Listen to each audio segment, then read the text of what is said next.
Cette semaine peut être très volatile pour le marché crypto. On a les CPI américains mercredi, le pétrole qui explose avec les tensions géopolitiques et Bitcoin arrive sur un moment clé. Mais il y a aussi un actif qui attire particulièrement mon attention en cette période délicate, Monero. Et c'est ce qu'on regardera dans la dernière partie et on verra quelles sont les perspectives futures de cet actif.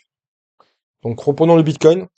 Donc pour ceux qui ont suivi les dernières vidéos, on attendait depuis un mois dans cette vague, dans cette phase de range, un élan haussier pour pouvoir récupérer la liquidité au nord, donc la liquidité du haut du range. Donc c'est ce qui s'est passé. Donc le plan s'est validé avec succès. On peut voir ici qu'on était revenu refermer toutes les zones de AVGM30. Donc ici les acheteurs sont intervenus.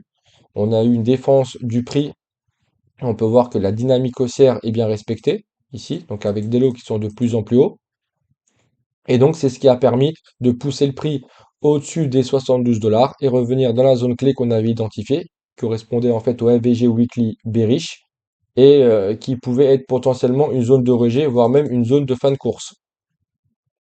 Maintenant, on peut voir que lors de cette prise de liquidité, on n'est pas revenu dans la structure weekly.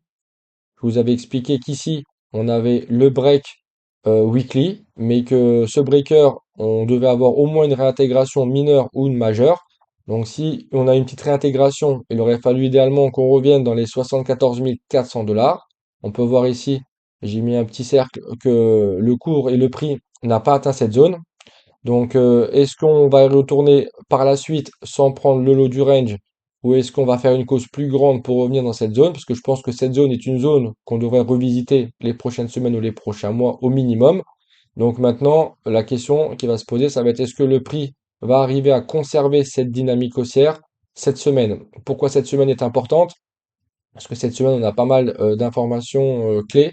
On a les CPI le mercredi, donc concernant l'inflation aux US. Donc c'est le mercredi 11 mars, donc à 13h30. On a des données, des datas qui sont très importantes, étant donné qu'elles sont très regardées par la Fed.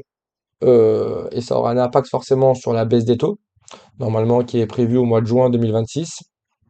On a aussi même vendredi les PCE Core, mais il y a un petit décalage car ça concerne le mois de janvier. Donc ça sera vraiment mercredi où ce sera très important, sachant que si on regarde les prévisions, ça annonce potentiellement, on prévoit une légère hausse de l'inflation. Donc à suivre ce mercredi, donc semaine à haut risque, très volatile. De plus, si on revient sur le Bitcoin à court terme, on peut voir que cette impulsion haussière a été entièrement avalée. Ici, on avait une zone de FVG donc, qui était retravaillée, elle a carrément été fracturée. Donc ici, ça donne déjà un très mauvais signal de reprise bullish. Maintenant, c'est pas terminé. On a vu qu'ici, on avait pas mal de zones de FVG. Le marché avait start à 100% avant d'avoir repris une dynamique haussière. Maintenant, si on regarde la structure de la dernière impulsion, donc ici, on a le low, le high, le high. Donc tant que ce lot n'est pas impacté et que le prix reste dans cette zone, et si jamais on a une consolidation avec un breaker et un retournement, il est possible que le Bitcoin revienne chercher au minimum cette liquidité, voire idéalement la zone que j'attends depuis maintenant un mois et plus, la réintégration de la structure weekly. Donc voilà qu'est-ce qu'il va falloir surveiller ce début de semaine. Comment ici le prix va se comporter. Est-ce qu'on arrête sur ce niveau actuel, euh, on consolide et on repart? Est-ce qu'on va chercher le niveau suivant? Par contre, si on vient chercher déjà ce lot-là et ce lot-là interne du lundi, le début de semaine, je pense que on aura les confirmations nécessaires pour pouvoir aller beaucoup plus bas. Donc chercher déjà cette zone-là correspondant au preview weekly low. Donc ça sera le lot important qu'il y a en bas du range et bien évidemment ben, le bas du range de février avec les 60 000 dollars. Ce qui validerait une phase de double manipulation avec en premier lieu cette grosse phase où on a accumulé pendant un mois. Ici le sweep de liquidité, donc un fake breakout qui a permis ici en fait, comme on avait beaucoup de stop loss, d'encaisser toutes les positions qu'on a accumulées ici. Et ensuite on va chercher le bas du range pour potentiellement une autre manipulation. Car c'est pas parce qu'on va aller sous les 60 000 dollars que ça y est, le Bitcoin va couler et on va aller à 30 000, 40 000. Non. On peut faire le même schéma qu'on a eu ici en venant ici. On peut manipuler en haut, remanipuler en bas, aller par exemple aux liquidités suivantes. Donc déjà la première qui est aux 60 000 et ensuite la suivante le lot Monthly, qui est la prochaine liquidité importante qu'on risque de récupérer, les 58 900. Donc si jamais ici, rejet, risque d'aller en bas et potentiellement faire le même schéma qu'ici. Et derrière, on peut revenir, par exemple, chercher, par exemple, à faire un schéma comme ça, hein. Toc, je vous montre rapidement en weekly. On peut faire ça, monter, on fait exprès, on s'arrête juste avant, on récupère juste les liquidités, on revient en bas travailler, on reprend encore les liquidités en bas et on remonte encore. Et on peut faire comme ça pendant des mois. Faut pas oublier qu'ici, on est resté 8 mois. Rien n'empêche le prix, comme je vous ai expliqué, de rester ici 2, 3, 4, 5 mois. Et honnêtement, je pense que c'est ce qui va se passer. Je pense pas que le Bitcoin au prochain mouvement va aller chercher les 49 000. Après, le marché nous le dira. Peut-être que je me trompe. Mais je ne serais pas étonné, vu qu'on a encore des grosses liquidités ici, weekly, monthly, celle-ci, celle-ci. Je ne serais pas étonné si on range encore ici le mois de mars, le mois d'avril, et qu'on s'amuse encore à faire des navettes en bas, en haut. Ça va être vraiment de la destruction de portefeuille, hein. On va chercher vraiment des liquidités en haut et en bas, et on va surtout chercher à ce que les gens craquent et changent de main. C'est comme ça que la smart money se positionne, c'est dans des grosses zones de demande et dans des grosses zones, pardon, d'indécision, et où il y a énormément d'échanges et de liquidités.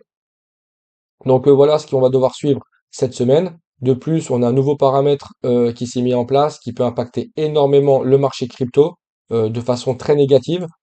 C'est l'augmentation énorme et agressive du pétrole. Si on se met sur le cours du pétrole, on peut voir bon, déjà qu'il y a une grosse dynamique haussière depuis la post-Covid. Forcément, on a eu la grosse chute Covid, hein, donc qui avait causé cette grosse chute. Et après, derrière, on a une reprise jusqu'à 2022. Et depuis 2022, pardon, on était sur un mouvement correctif. On avait une zone clé que j'avais identifiée ici de FVG mensuelle. Donc c'est une zone souvent lorsque la dynamique est haussière qui doit être défendue.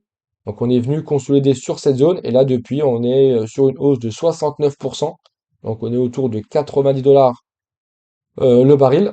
Donc ce qui est énorme comparé aux 50 dollars qu'on avait au mois de janvier. Donc une augmentation comme ça aura forcément un impact à court et moyen terme sur l'inflation, enfin sur le coût des matières premières, donc sur le coût de transport aussi des matières premières. Donc forcément, on va avoir des coûts des produits qui vont augmenter et ça, forcément, ça va être très très négatif pour le marché crypto, enfin tous les marchés à risque et aussi le marché traditionnel, le marché des actions. Pourquoi? Parce que les gens vont paniquer et la probabilité d'une baisse des taux au prochain rendez-vous de la Fed risque de diminuer fortement. Et qui dit pas de baisse de taux, qui dit le prix risque de pricer et de générer les prochaines semaines ou les prochains mois de gros mouvements baissiers. Sachant qu'il ne faut pas oublier que les indices comme le Nasdaq et le S&P 500 sont dans des ranges depuis déjà plusieurs semaines, voire même plusieurs mois, et on n'a toujours pas pris de direction. Donc si jamais la direction s'avère être au sud, il faut savoir que le marché crypto va y passer. Ça, c'est clair et net. Donc, semaine à au risque, et puis on verra mercredi comment le prix, les informations, pardon, comment les données de l'inflation vont être, et ce que ça va donner sur le marché. Est-ce que ça va être positif ou négatif? Mais ces zones vont vraiment être déterminantes pour le Bitcoin. Donc voilà pour le Bitcoin. Donc j'espère que cela va vous aider ou vous aidera. N'hésitez pas à liker, comme d'habitude, mettre des commentaires. C'est très important pour moi, étant donné que j'ai une jeune chaîne. Donc, ça permettra de booster un peu l'algorithme et de faire progresser ma chaîne, étant donné que c'est une chaîne 100% gratuite, donc qui me prend quand même un peu de temps. Donc, voilà, n'hésitez pas à jouer le jeu. Maintenant, on va passer à la dernière partie. Donc, il faut savoir que quand les tensions montent et que les flux financiers deviennent plus surveillés, certains actifs reprennent beaucoup d'intérêt, et Monero en fait souvent partie car les investisseurs s'intéressent beaucoup à l'or, le pétrole, mais aussi au privacy coin, lorsqu'on a de gros conflits politiques et géopolitiques. Et Monero est la numéro un dans ce domaine de confidentialité des transactions, contrairement à Bitcoin, où maintenant on sait très bien que tout est traçable. De plus, il faut noter que beaucoup d'exchanges ont délisté Monero, étant donné que les transactions ne sont quasiment pas traçables, et cela va à l'encontre des régulations actuelles et des pressions des gouvernements. Et qui dit moins de liquidités disponibles dit que des mouvements futurs qui peuvent être plus forts, plus rapides, pardon, d'épisodes de forte demande. Ce qui est normal, c'est la loi de l'offre et la demande. Et si jamais on réduit la liquidité de Monero dans divers échanges, forcément, lorsqu'on va avoir des gros épisodes de demande, on peut avoir de très gros mouvements. Maintenant, c'est ce qu'on va regarder dans cette dernière partie. Est-ce que Monero est un actif dans lequel il faut investir actuellement avec et malgré les conditions actuelles géopolitiques? C'est ce que je vais essayer de répondre dans cette vidéo. Donc Monero, c'est un actif très très bien classé, top 17, 6 milliards de market cap, donc dans le top 30, dans le top 100. Des échanges en ce moment qui tournent autour de 100 millions par jour, ce qui n'est pas mal. Donc un actif majeur, pas du tout un scam. On peut voir que c'est un actif qui a été lancé en 2014, très très gros élan haussier entre 2015 et 2017. Si on prend les pourcentages, donc on peut voir qu'il a pris 220 000%. Donc ça compare un peu les performances qu'il y a sur les très gros actifs, hein, comme le Bitcoin, l'XRP, l'Ethereum, etc. Donc c'est un actif où je pense fallait investir. Moi personnellement, j'étais pas dans le marché crypto en ces années-là. C'est un actif que j'ai déjà entendu parler durant le bull run 2020-2021, pardon, mais qui m'a pas plus intéressé que ça. Je regrette un petit peu quand je vois les performances et les possibilités qu'il y avait sur cet actif, mais bon, c'est comme ça, c'est le jeu, on peut pas être partout. On a eu un top en 2017 avec une réintégration de la structure suite au break de cette structure-ci. Donc réintégration, intervention des acheteurs. On est venu dans une zone de FVG annuelle, on est reparti et on a refait encore un nouvel ATH en 2021 lors du bull run 2020-2021. Depuis, c'est un actif qui a plutôt bien performé. Il est quand même resté dans un gros range de 2021 à 2026 et on peut voir qu'au mois de janvier, on est venu reprendre encore l'ATH, le high de 2021, on l'a sweep et on a tout de suite réintégré le range. On peut voir qu'ici, on est dans un gros range, donc depuis à peu près 5 ans. Maintenant, la question qui va se poser, c'est est-ce que cette prise de liquidité marque la continuation de l'order flow? Par exemple, ici, on a eu un high, un low, high, low. Donc, on peut voir que la dynamique est bien haussière, une théorie de dos. Est-ce que ici, l'objectif, c'est par exemple de consolider pour repartir, ou bien cette prise de liquidité marque une phase de manipulation suite à la grosse phase d'accumulation qu'il y a ici. Maintenant, vous savez ce qui se passe lorsqu'on a une phase de manipulation. Le risque, c'est qu'on ait une phase d'expansion-distribution et l'objectif, normalement, c'est le bas du range. Le même principe que je vous ai expliqué sur le Bitcoin à court terme, on manipule en haut, on manipule en bas et ensuite, potentiellement, on peut créer un nouveau mouvement. Donc, si jamais cette prise de liquidité, pardon, marque la phase de manipulation et qu'ici on n'a pas une reprise haussière, le risque, c'est d'aller tout d'abord chercher le lot 2025, donc une liquidité très importante, et le lot 2022. Sans faire de conseil d'investissement, si je vous donne mon avis personnel, Monero est un actif qui m'intéresse et qui va m'intéresser aussi un peu comme le Zcash, mais je n'achèterai pas de, de Monero à 330 $. Il est évident que si on regarde le lot et le plus haut et le plus bas, pardon, on voit bien qu'on est sur les tops. On n'achète pas un actif sur un top de marché. Un investisseur intelligent doit attendre des grosses corrections et des niveaux très importants. Maintenant, s'il faut attendre des mois ou des années, je vais attendre des mois ou des années. Moi, personnellement, le lot 2025 est une liquidité qui va m'interpeller en cas de prise, qui peut m'indiquer une consolidation, par exemple, beaucoup plus grande, faire par exemple une cassure, une reprise en haut, retour en bas et qui va pouvoir peut-être me donner des indications et me préparer à l'éventualité d'un investissement sous les 96 $. Moi, personnellement, j'attends sous les 96 $. Je compte pas investir au-dessus. Et après, j'irai même chercher des niveaux plus bas. Bien sûr, on a des niveaux idéaux. Maintenant, est-ce que le marché ira? Je ne sais pas. Il faut aussi être cohérent et dans le contexte actuel, on est à 300 $. Je peux pas vous dire oui et être sûr que le Monero va aller à 26 $. Bien sûr, on a des zones clés, on a des confluences, on a un FVG annuel bullish ici, donc sous les 26 $. Ça serait pour moi une entrée rêvée. Pourquoi? Parce qu'ici, on a peut-être potentiellement une distribution. Je vais vous faire montrer. Et si jamais elle se valide, ça serait en effet le premier target majeur. Là, notez que je suis en monthly. Les alts, je les regarde jamais en dessous de monthly. Minimum monthly, trimestriel et ensuite j'affine en weekly. Car si vous voulez bien investir, il faut avoir une vision long terme. Il faut faire un peu comme font les institutionnels et les fonds d'investissement. Grosse unité de temps, chercher des gros niveaux de liquidité pour des gros cycles. Donc là, par exemple, pour ceux qui connaissent Wyckoff, j'ai un potentiel baissé. Donc avec ici une cassure, trappe, une incitation baissière pour une continuation haussière. Donc un UT. Un peu la cause qu'on a eue sur ATH concernant le PP. Pour ceux qui ont vu mon analyse PP Bitcoin, c'était, il me semble, dimanche dernier. Et ici, UTAD. Je mets UTAD avec point d'interrogation car on ne sait pas s'il est fini. C'est une prise de liquidité, mais on ne sait pas si ce mouvement est fini. Si ce mouvement est fini, qu'est-ce que ça implique? Je vais vous l'expliquer. Si tout ça, c'est une distribution finie, et ici, l'AQ manipulation marque la fin de cette UTAD, objectif, sous le lot 2020. Voilà, si cette distribution est finie, attendez-vous à ce qu'on aille chercher les prochains mois, peut-être même les prochaines années, parce que effectivement, Monero est quand même assez solide. Quand je vois ici comment on a consolidé malgré les gros mouvements du Bitcoin, de Ethereum et des indices, je me dis que pour que le Monero aille sous les 26 dollars, ça veut dire que BTC et l'ETH risquent d'aller très bas, sauf annonce spécifique sur cet actif ou je sais pas, ou des gros mouvements de vente sur cet actif, remplacé par un autre actif qui cartonne et qui est peut-être encore plus privé. Même si celui-là est actuellement le numéro un, ça va être compliqué de faire mieux.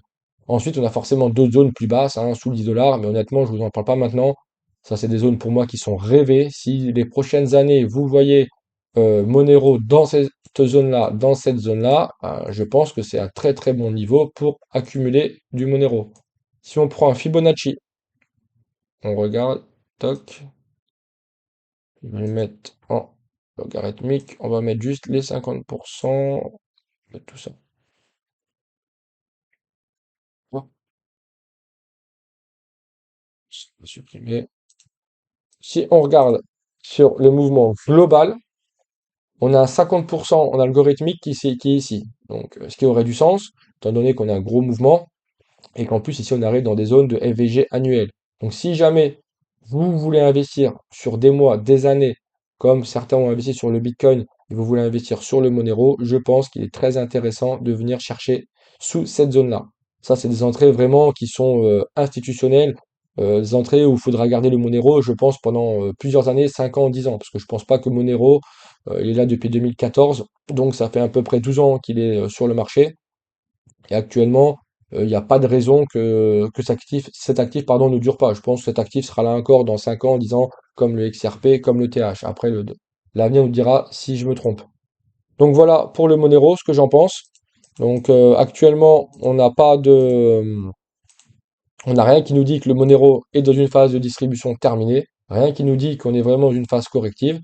Maintenant, on va diminuer le time frame, on va regarder actuellement qu'est-ce qui se passe, parce qu'en vrai, ce qui nous importe, ça va être le dernier mouvement, l'impulsion qui a généré le potentiel UTAD, et on va voir est-ce que ce mouvement est fini, ou est-ce qu'on est juste dans une phase de prise d'argent, réintégration, continuation. Dans le cas contraire, ce qu'il faudra surtout regarder, c'est la dynamique du dernier mouvement. On peut voir qu'on a une dynamique haussière. Le dernier lot est ici. Tant qu'ici, on conserve les 230 dollars, rien n'empêche Monero de venir travailler cette zone-là et de repartir plus haut. Si par contre ici, on est amené à casser et casser cette zone-là, attendez-vous à ce que la prochaine target majeure soit le lot 2025. Donc ça va être le premier niveau qu'on va regarder. Et en plus, on peut voir, il me semble, en monthly, voilà, on a quand même une zone d'inefficience monthly. Je vais vous la mettre. Hop, elle est ici. On a une zone de FVG mensuelle. Et c'est une zone qui se situe entre les 169 et 180 dollars. Le marché n'aime pas les déséquilibres, surtout les gros déséquilibres comme ça, monthly. Il y a énormément de liquidités. On peut voir en plus ici qu'il y a plusieurs lots mensuels au même niveau, ce qu'on appelle des équalos. Donc c'est un niveau qu'on peut revisiter peut-être cette année et qui sera très important, car si jamais ce niveau est conservé et que les boules reprennent la main, dans ces cas-là, la dynamique est toujours respectée. On peut voir que la dynamique haussière sera respectée. Si ici on consolide, alors on repartira faire des plus hauts. Par contre, le cas plus dramatique, c'est qu'on vienne chercher cette zone-là, qu'on n'ait pas de consolidation et de retournement, et dans ces cas-là, on ira chercher le lot 2022. Après, quand je dis dramatique, c'est surtout une opportunité en vrai. Ça va être dramatique pour ceux qui ont acheté du Monero sur le top, et dramatique pour ceux qui FOMO trop sur cet actif, malgré qu'on ait un bon fondamental. C'est pas parce qu'on a un gros fondamental et qu'on a un bon fondamental que l'actif, forcément, il va aller au ciel. Non, le marché va suivre des schémas logiques de liquidité avec des impulsions, retracement, comme a fait le Bitcoin. Le Bitcoin a de fortes probabilités d'aller beaucoup plus haut les prochaines années. Ça l'a pas empêché de perdre 60-70 000 dollars en l'espace de quelques mois. Donc voilà pour le Monero. Ceux qui en ont acheté très bas, bah, bien joué à vous, bien joué à eux. Prenez des TP à chaque fois qu'on va prendre un nouvel ATH. Moi, c'est ce que j'aurais fait. Si jamais vous voulez en racheter, je pense pas qu'ici ce soit de bonnes zones. Attendez des grosses prises majeures, des lots annuels. Et idéalement, bah, si jamais on a la cassure du lot 2022, attendez-vous à ce que le Monero revienne minimum dans cette zone-là. Donc voilà pour le Monero. Donc pour conclure, le Bitcoin, donc on fait attention. On peut voir que cette première zone pour l'instant n'a pas l'air de tenir. Donc on surveille les prochaines zones de FVG. En cas de euh, rejet ou non, on ira chercher le bloc du range des 60 000 $. Donc je vais suivre ça de près. On va regarder déjà comment se passe mercredi les données du CPI. Et de toute manière, je vous ferai une nouvelle vidéo le jeudi où on mettra à jour le setup du Bitcoin. On regardera sûrement aussi l'Ethereum un petit peu et de façon générale comment le marché se comporte.